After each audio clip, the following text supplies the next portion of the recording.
Welcome to the NBA Coast to Coast podcast brought to you by thelines.com.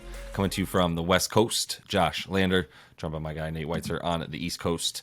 And we have a 6-game slate here on Tuesday night in the NBA for you guys. In this one, we are taking a look at a pretty fun matchup here in the West. Memphis is in Denver, taking on the Nuggets with a few players questionable, so got to make sure you check that out and stay on that. Also want you to head to thelines.com. That's where we have all of our great written content, and as well as our odds finder tool. You can use that to make sure you're getting the best juice back on all these bets you make in the NBA this season. Get the best odds available there. Nate, let's go ahead and jump into this 6-game slate and then talk about this fun game out west, Denver and Memphis.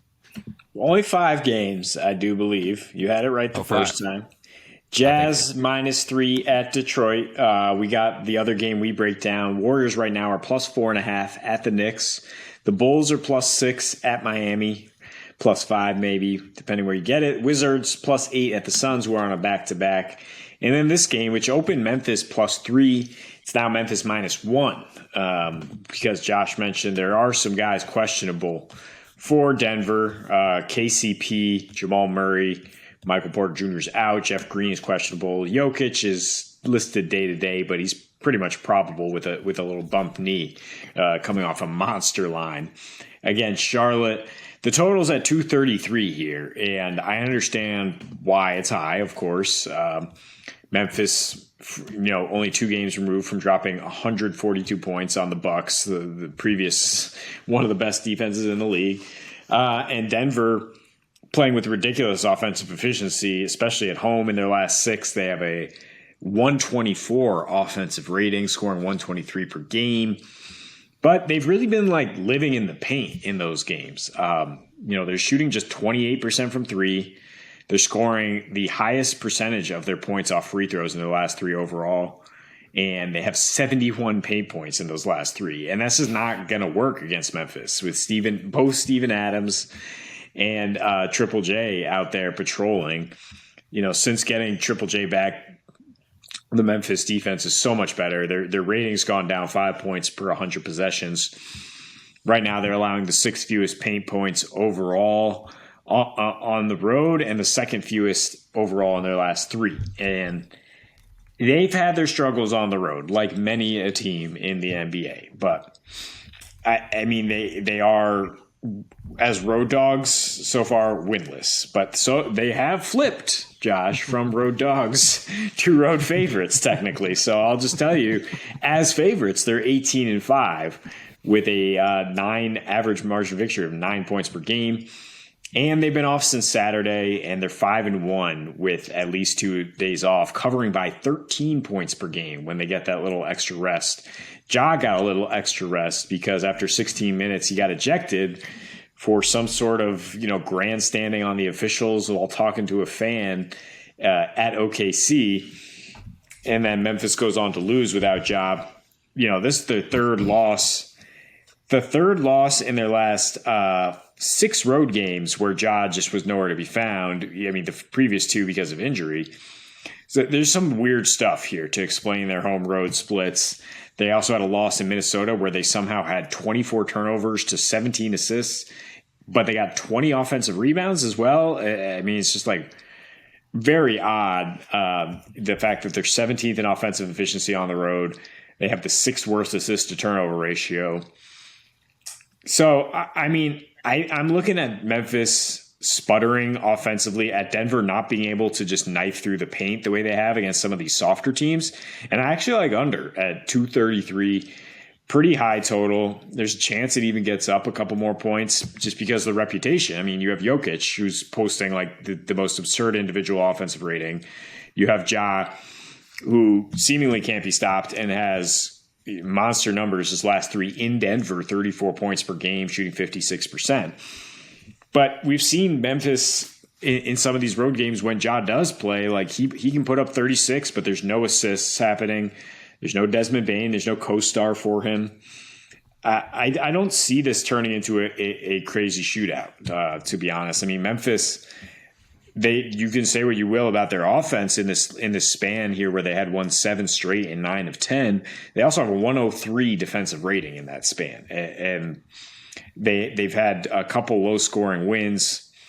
over Denver recently. Those were back in Memphis, granted. But I just think in this situation that there's enough to limit here, and Denver is actually 8-4 to the under despite their efficiency. I don't know how much of that efficiency is the fact that they've been playing the Hornets, Wizards, and Rockets in those home games recently. Well, it's not even just recently, to be honest with you, dude. It's all season. The Nuggets have the easiest strength of schedule played right now by a pretty decent margin when you look at like sort of the average opponent rank, who they're playing based on their opponent's wins. They're not playing teams with a lot of wins, that's for sure. So yeah, I would say that for what you've seen from them, things have been kind of soft, and you said it. And I did, we don't do a show on the weekends, but as soon as it's sort of a nice little rule when you see a really solid center in the NBA who's a good on offense playing against the Charlotte Hornets, go ahead and bet them, which is the good idea for Jokic against the Hornets the other day. But more importantly, like that's just a really solid example of who they've been playing and why they've been winning at home so well. And same for the Grizzlies in terms of explaining why they've been maybe potentially losing some of these games on the road. It seems a little bit weird as well. And some of their opponents have been some of the better teams. I mean, they lost, losing to the Thunder the other day was, like you said, Ja, basically, he just said after he got a first technical for yelling at the ref directly, then later in the game, he and a fan were just like messing with each other. And the fan was like, get it going. And he goes, I would get it going if these refs would give me a call. And then he got ejected for that. So that was also pretty soft. And that ruined what could have been a really fun matchup with SGA. But at any rate, now that they're coming back to this game in Denver and they've got another 2 on the road, I don't see this as a trap game. I mean, the Suns game coming up next, the Suns are putting teams in a chokehold right now and destroying them since Book came back. And then the Dubs, which you always look forward to that game, obviously, a team that knocked them out of the playoffs. But more importantly for this one, I don't see it as a trap game of any kind. This is just a very big moment for them, and they just lost to the Thunder, which was the team that they probably wanted to make sure that they win against on the road. So if anything, they're for sure going to be bringing it. We've seen the Nuggets lay down and roll over a couple times this season. In games where they came out and had double-digit deficits in the first quarter and then turned that into about 20-point deficits in the second quarter, and then just kind of roll over in that sense. And this is a game that I could see a little bit more for them as the one that's like, all right, they haven't played that well against the Grizzlies in the past. If you're looking at what's happened, in sort of the most recent history, at least at home, I know they won the last one there, but then the Grizz were able to take the previous 3 from them, dating back to last season, and that is because of what you were saying here, where both these teams live in the paint, but one of them is top 3 in defending the paint, and that's Memphis and Denver. If you want to see how good they are, you have to go all the way down pretty far for them in terms of their paint defense, like allowing the 10th most points there from inside the paint. So because of what we know about what Memphis is going to do, get up and down the court, Denver's not really limiting opponents in terms of their fast break points either, failing to get back, giving up at the 7th most points there. So it's a couple of those things that second chance points and points in the paint, and then fast break points. And if you're not able to stop those things against Memphis, as we saw Steven Adams continue to play really well alongside Triple J, as Triple J, has made a huge impact on their defense, and that's in part because Steven Adams is doing his thing to clear out the paint, which we know, and then Triple J comes in and is able to swat shots from afar and things of that nature. So I like that matchup and ability for them to put the clamps on Jokic as much as one's able to do that with a combined effort there, and then for them to be able to get theirs in the paint and all the places that they like to, since Denver's defense is still pretty questionable. Yeah, Denver, you mentioned it. The paint points, the fast break points, that's a real issue when you're facing Memphis. They are, however, really good denying second chance points, which again makes me kind of circle back to an under that, Memphis, while they might be able to score with some efficiency, I mean, they're not going to get many second chance opportunities. And then on the other end, Denver's actually been a surprising fast break team. Recently 23 fast break points per game. They have 20 per game at home. Memphis in their last 3 is the second best transition defense in the league. And they will be motivated for sure after that loss at OKC. I mean, they're motivated on a nightly basis. They were just money against the spread last season, and we haven't really been able to follow them. It's kind of every time they hit the road, they're another team that just suddenly can't give a consistent effort. But I think we will start to see that from them. I mean, the public is all over this right now. It's up to -1.5 as we speak. Recording this on Monday night. By the time this show's out on Tuesday afternoon, maybe Memphis is the 3-point favorite, and Denver's trailing at home. But I do like the idea of an under, and maybe Memphis winning with the under, despite the fact that they tend to do better in high scoring games.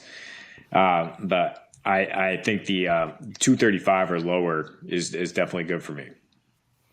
Yeah, I mean, you definitely want it to keep climbing a bit if you can get it for that under. Definitely a bit ballsy, just in the excellent offense that you see from both teams. But like we keep saying, if Memphis is going to be able to guard the paint the rate that they are, that's where everything stems from. And shout out Bruce Brown, definitely has to be the direct reason there for those fast break points being where they're at for this team. Him getting out in transition, him getting rebounds and out in transition versus Jokic getting rebounds and out in transition, big difference. So when he's able to do that and lead things with Aaron Gordon and even KCP getting out there with them, obviously Jamal Murray getting back into shape, I do like that transition offense. But the fact that, like we keep saying, Memphis has been able to also limit that and is getting back on defense to the tune of the 5th best in limiting opponent fast break points. So you got to like the idea of both teams wanting to keep the other from doing too much fast paced stuff and really keep their your efficient shots from down low be the way that these teams keep scoring if possible. So at any rate, that is all the time we have for you in this one. Make sure to like and subscribe to that page. Continue to follow along with us. Coming back at you each and every weekday this season. So until we see you next, happy betting.